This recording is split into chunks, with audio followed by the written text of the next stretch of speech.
우리 본문 한번 읽고 갈게요.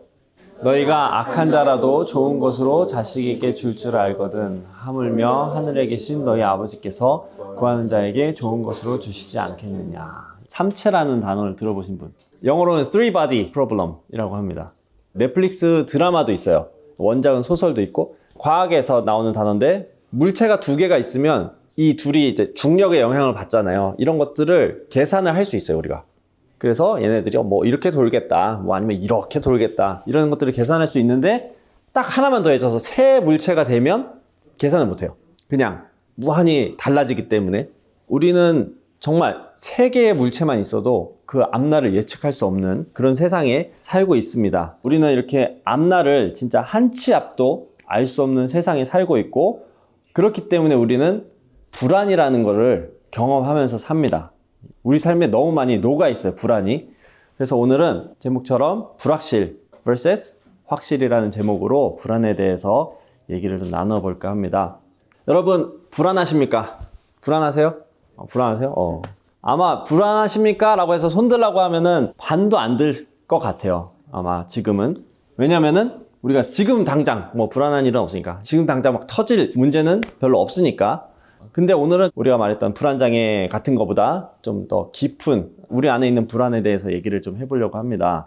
우리가 왜 불안합니까? 미래를 알 수 없을 때, 불확실한 것, 그런 것들에 되게 깊은 관련이 있잖아요. 요즘에는 불안장애라는 말이 좀 많이 나와서 진짜로 좀 심각하게 정상적인 생활을 못하는 사람들이 이제 많이 나오다 보니까 불안이라는 표현을 쉽게 안 쓰는 것 같아요.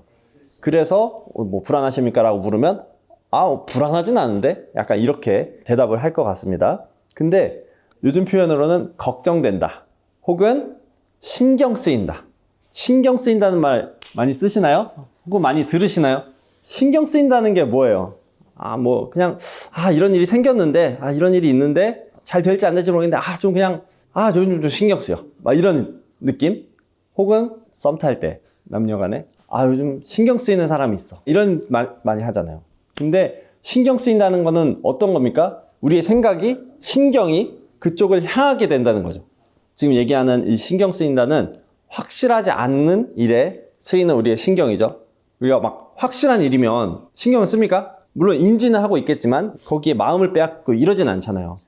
근데 신경을 쓰일 때 우리는 주로 스트레스도 받고 또 다른 일에 집중도 하지 못하고 그렇게 우리가 살게 됩니다. 왜냐면 마음을 빼앗기기 때문에. 예를 들면 뭐가 있습니까? 이사 같은 것도 그렇고, 이사 오기 전까지 되게 신경 쓰이죠. 청소도 더 해야 되나? 막 짐도 더 싸야 되나? 막 뭐 트럭을 큰 걸 더 빌려야 되나? 막 이런 것들. 학생들은 특히 시험 같은 것들이 있잖아요. 공부를 하긴 했지만 계속 신경이 쓰이고, 시험 끝나도 결과가 잘 나올지 신경이 쓰이고, 혹은 이제 진로, 취직, 직업을 구하는 일, 이런 신경 쓰인다는 불안이 우리 안에 많이 깊게 자리 잡고 있는 것 같습니다. 불안의 또 다른 표현, 다른 말로는 안 하려고 하는 것, 혹은 하기 싫은 것. 왜 하기 싫으냐? 막 귀찮아서 뭐 재미없으니까가 아니라 확신이 없어서.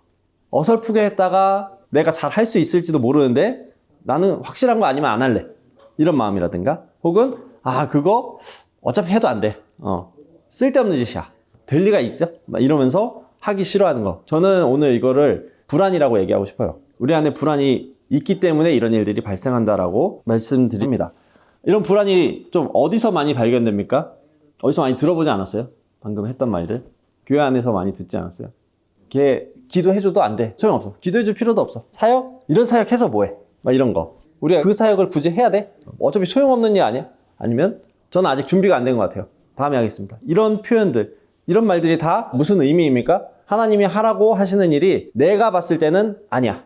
하나님이 하라고 하셨는데 내는 잘 못할 것 같으니까 안 할래. 하나님이 다 견적을 내시고 하나님이 다 세팅을 해놓으시고 플랜을 하셨는데 내가 다시 생각해보니까 아닌 것 같아 라고 말하는 표현인 거죠. 심지어 뭐라고 해요?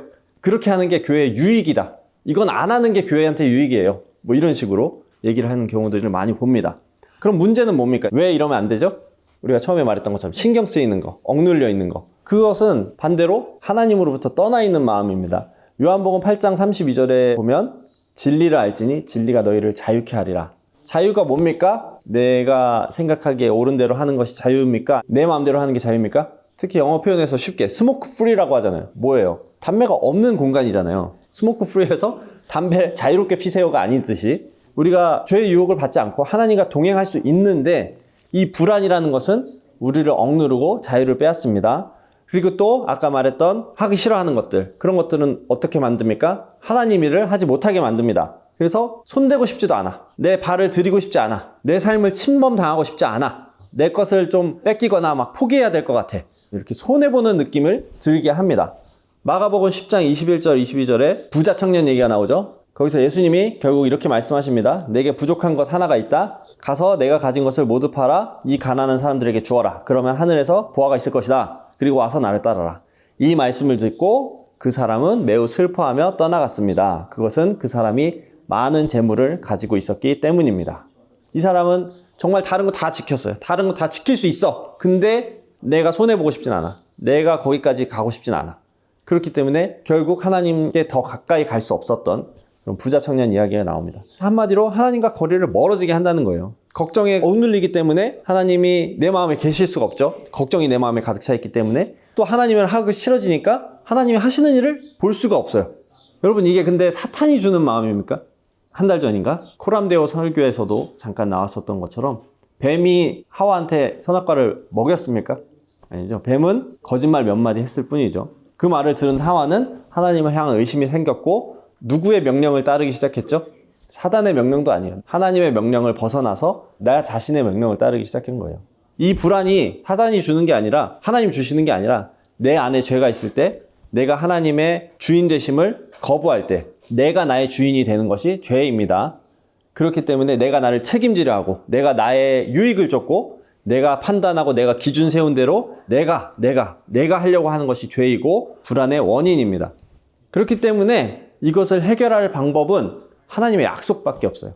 우리가 불안이 불확실함에서 왔듯이 약속은 확실함을 나타내는 말인 것 같아요.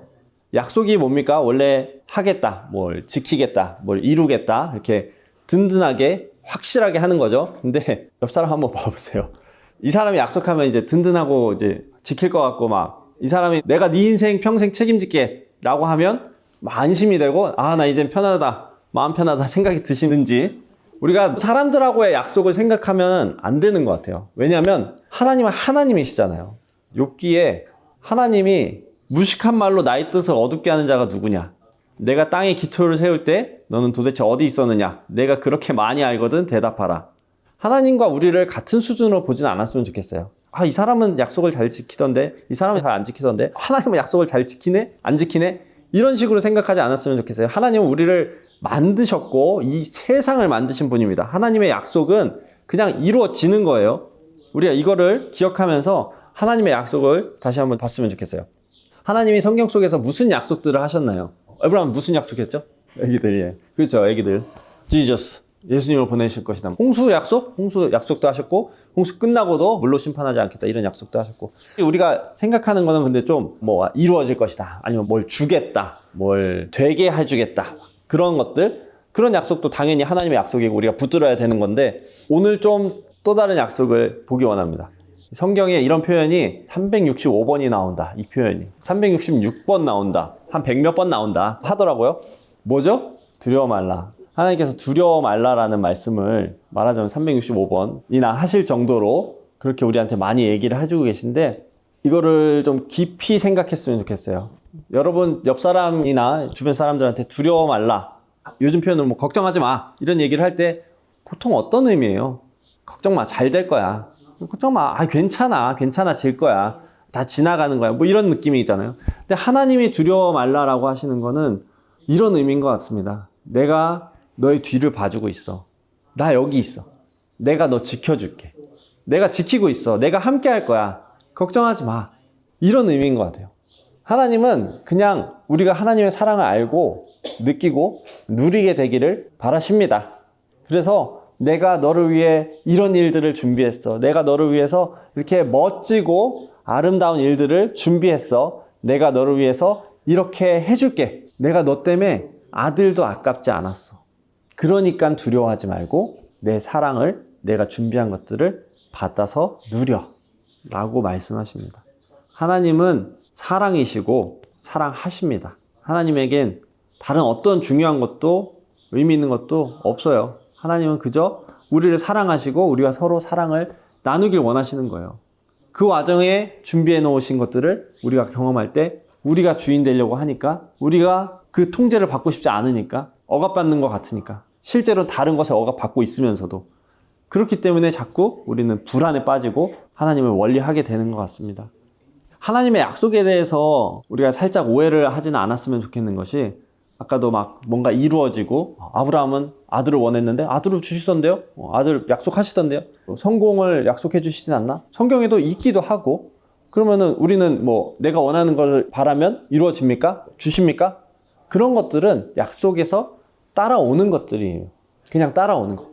하나님의 이루고자 하시는 일은 뭡니까? 하나님의 나라를 세우시는 거죠. 이 땅에, 우리 마음에. 하나님의 나라를 세워갈 때, 천국을 세워갈 때에 필요한 것이 있다면, 그게 아들이든 돈이든 건강이든 우리가 바라는 뭐든 비자든 학점이든 그런 것들을 필요하면 주시는 것이지, 그것을 우리가 구했기 때문에 하나님이 내 마음을 채워주시려고, 하나님이 내 꿈을 이루어주시려고 그렇게 작동하는 약속이 아닌 거죠. 그렇기 때문에 하나님은 때로 우리가 봤을 때 슬픈 일들을 약속하십니다. 대표적인 예로 이스라엘이 망하게 돼서 바벨론의 포로로 잡혀갈 상황이 됐어요. 하나님이 뭐라고 약속하셨을까요? 내가 너네 구원할 거야. 내가 너네를 바벨론으로부터 내 강하고 이로운 오른팔로 너희를 구원해내겠다. 이랬을까요? 그러셨을 때도 있었잖아요, 과거에. 어떤 사람들은 그렇게 예언을 했어요. 하나님이 우리 구원하신다고 했어. 이렇게 예언을 하는 사람들도 있었지만, 예레미야는 반대로 절망적인 얘기를 했죠. 너네 바벨론 다 포로 잡혀갈 거야.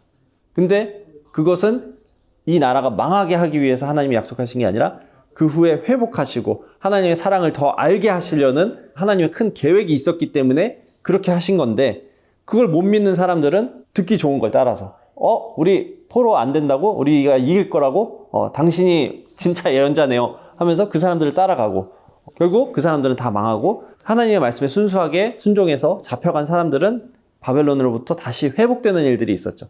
최근에 코스타 때 이용규 선교사님께서 이런 말씀을 하셨는데, 하나님께서 모세를 다시 부르시는 장면에서 제가 적어놓은 말 두 표현이 있습니다. 하나님의 약속은 내가 부탁한 게 아니다. 그리고 모세의 꿈은 이루어지지 않았다. 어떻게 보면 되게 좀 슬프고 이게 뭐야 할 수도 있는데, 하나님의 약속은 우리의 꿈이 이루어지는 게 아닙니다. 하나님의 꿈이 우리 안에 오는 것이지 우리의 꿈이 이루어지는 게 아니에요. 하나님의 약속은 내가 원해서 하나님께 바라는 것과는 다를 수 있어요. 하지만 하나님은 정말 좋은 것을 준비하십니다. 우리가 걸어가는 이 여정이 걷는 거라면 하나님이 보시는 것은 날아가는 거예요. 그래서 우리가 아무리 가시밭길을 가든 돌길을 가는 것 같을지라도 하나님이 불안을 걷어주시는, 이 날개를 달아주시는 일이 이루어진다면 우리는 정말 하나님의 관점으로 보고 또 감사하게 될 수 있을 줄로 믿습니다. 우리 다시 한번 말씀 읽어볼게요. 너희가 악한 자라도 좋은 것으로 자식에게 줄 알거든 하물며 하늘에 계신 너희 아버지께서 구하는 자에게 좋은 것으로 주시지 않겠느냐. 하나님은 우리에게 무엇이든지 주실 수 있고 동시에 정말 좋은 것을 주시려는 분입니다. 너무 감사하지 않아요? 그렇기 때문에 우리는 하나님 안에서 참 평안을, 다시 말해서 불안을 이기는 삶을 살 수 있게 될 줄로 믿습니다. 우리 약속을 듣는 방법을 살짝 얘기하면서 말씀을 마무리하려고 하는데, 사실 우리가 모르는 건 아니에요. 근데 우리가 다시 한번 이것을 생각하면서 하나님의 약속을 들었으면 좋겠습니다. 이 약속은 성경에 많이 쓰여 있죠. 그렇기 때문에 우리가 성경을 읽으면 됩니다. 근데 좀 더 그걸 우리가 정말 마음으로 받기 원한다면, 하나님의 약속으로 듣기 원한다면 내 마음과 시선이 아닌 하나님의 마음을 구하시기 바랍니다. 우리 안에는 어차피 선한 것이 없어요. 우리의 계획과 우리의 기준과 판단은 선할 수가 없습니다. 하나님의 선하신 기준으로, 판단으로, 마음으로, 시선으로 볼 수 있기를 구하시기를 바랍니다. 이걸 다른 말로 하자면 내려놓음입니다. 다른 것을 포기하라가 아니라 내 주권을 포기하라는 거예요. 그리고 그 주권을 그대로 하나님께 드리시기 바라겠습니다. 다른 말로 하자면 순종입니다. 모세가 되게 온유한 사람이라고 하나님이 말씀하시는데 처음부터 온유한 사람도 아니었어요.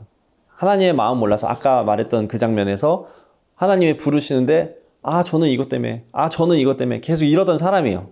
근데 순종을 하기 시작하면서 하나님의 마음을 결국에는 가장 잘 아는 사람이 되고 온유한 사람이라는 그런 칭찬을 받기까지 되었습니다.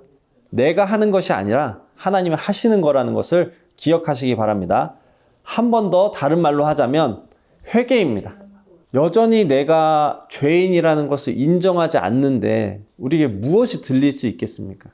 내가 나의 주권을 차지하고 있는 것, 하나님의 것인 나 자신을 하나님으로부터 뺏어온 그 죄를 짓고 있는 죄인이라는 것을 인정하시길 바랍니다.